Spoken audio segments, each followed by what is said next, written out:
What should international community do to stop this horror story? There should be different things at this point. If Israel doesn't stop, there should be a ground intervention. This is it has happened. The right to protect is there, and it has never been invoked. I've been calling for a protection presence in the occupied Palestinian territory for 4 years now. And the thing is that it's necessary in order to create a buffer between the Israeli army, which must withdraw, and the Palestinians. And the Palestinians need to be allowed to resume their life. The occupation is unlawful, must withdraw, must dismantle the colonies, must stop exploiting Palestinian resources.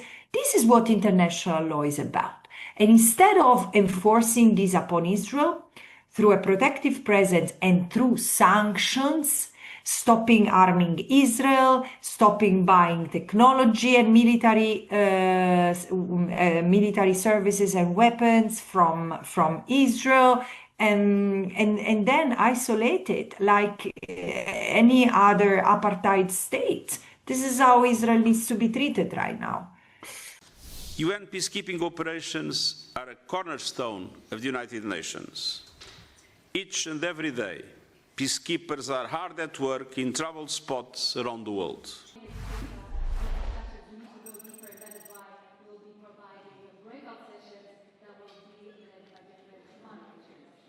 Let me be clear. Peacekeeping operations today are facing massive challenges, increasing the dangers that our brave peacekeepers already face. A record number of conflicts, deepening division and mistrust, terrorism and transnational crime, and the direct targeting of peacekeepers through drones, improvised explosive devices, and even social media. Today's ministerial is an important part of this work as we share ideas and explore ways to strengthen these important functions for the future.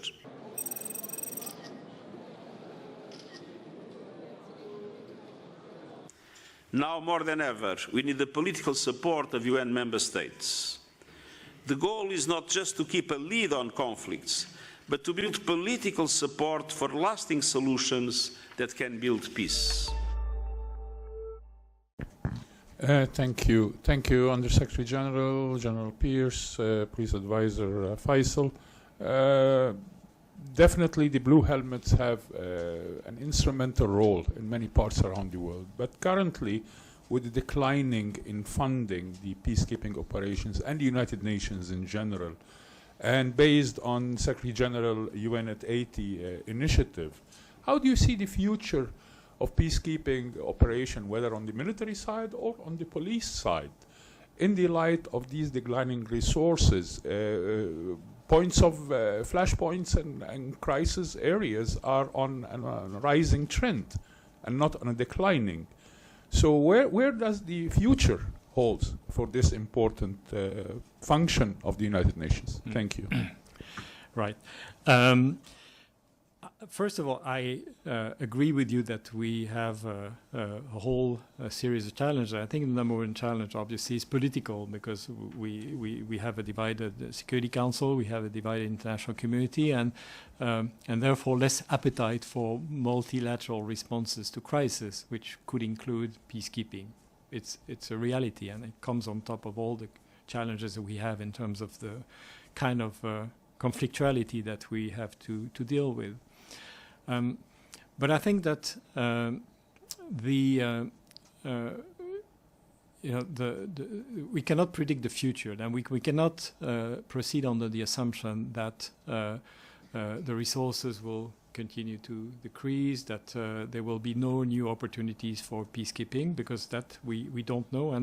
And when I say we don't know, I'm referring to the history of peacekeeping, which has always been ebbs and flows and ups and downs, and on many occasions we were surprised, in one direction or the other. So I think the point is that we need to be ready. We need to be ready to both continue adapting the existing peace operation, and if we have if we're called upon to deploy, to create, to participate in the creation of new peacekeeping operations, the system has to be ready as well. On some occasion, I was asked, whether there would be a UN peacekeeping operation in some situation or another, Ukraine, Gaza. I mean, all of this, of course, is very hypothetical.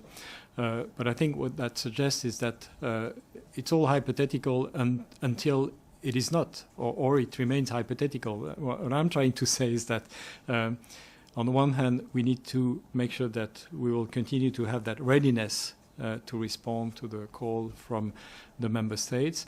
On the other hand, we also need to make sure that the member states understand the value of peacekeeping and understand that it is an important tool that might be quite handy in terms of responding to crisis. Again, we are very encouraged by the fact that the vast majority of member states are very supportive of peacekeeping. As a UN activities, it's very well supported. But it's up to us to make sure that if we are to continue with peacekeeping as a relevant tool, then there is a lot that we need to do in terms of all these efforts to adapt to peacekeeping. Ambassador, what would be the next move for the Security Council to alleviate the suffering of Gaza people? Next move would be the General Assembly, as you heard today. But for capacity. What do you feel of the veto by US? It seems it's not surprising. We need to move forward in the direction of mobilizing everyone to act in their national capacity. What does it mean in the national capacity? You don't expect the US If you send weapons to Israel, stop sending weapons to kill Palestinian children.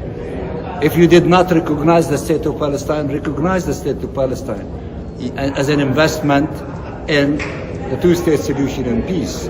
And if you have relationship with settlements and settlers, stop them. Start squeezing those who are killing the Palestinian people. You can do it. What do you expect for the next week? Is there any resolution that can be agreed to? The General Assembly, because there is no veto. This will go to the General Assembly. It is, next week. As Uniting for Peace or Yeah, there is June 10th emergency session.